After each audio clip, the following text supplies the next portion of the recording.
Au bout d'une route quasi inaccessible, perché au milieu des collines, l'un des fiefs des FDLR. Depuis 3 ans, des rebelles hutus rwandais vivent ici au milieu des civils congolais et des réfugiés.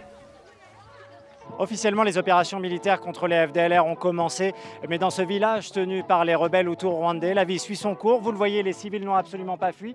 Il se passe même un mariage à côté de moi. Il n'y a ni affrontement, ni combat, ni même renforcement de troupes. Plane en fait une inquiétude malgré tout après l'annonce de cette opération, toujours au point mort. L'un des cadres des FDLR vit ici, comme chez lui. Il dit avoir déposé les armes, trop peu, affirment les autorités, qui en réponse ont annoncé une opération. En attendant son déclenchement, la menace le préoccupe. Si ces opérations doivent effectivement se réaliser, indubitablement, il y aura des morts et il y aura beaucoup de conséquences. Si, mais pour l'instant, il n'y a rien. Pour le moment, là où je suis, il n'y a pas de bombe jusqu'à présent. Ça, c'est vrai.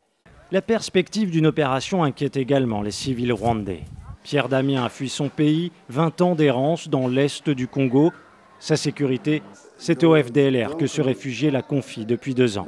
Nécessairement, oui, FDLR est ici en protégeant son peuple. Pour le moment, il nous dit de réciter paisiblement. Et vous avez peur de fuir encore? De fuir encore.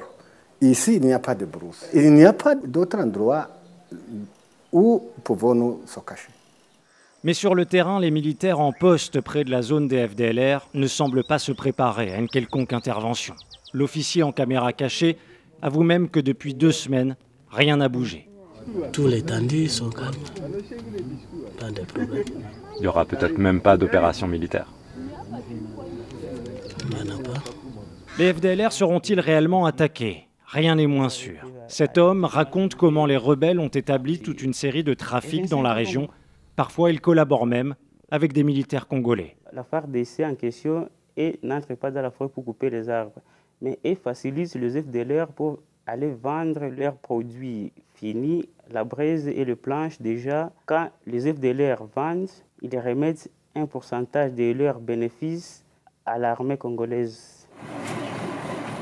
L'offensive se fait attendre et pour compliquer la donne, Kinshasa et l'ONU stoppent leur collaboration. En cause, 2 généraux congolais accusés de graves violations des droits de l'homme. L'ONU demande leur suspension. Kinshasa refuse au nom de sa souveraineté.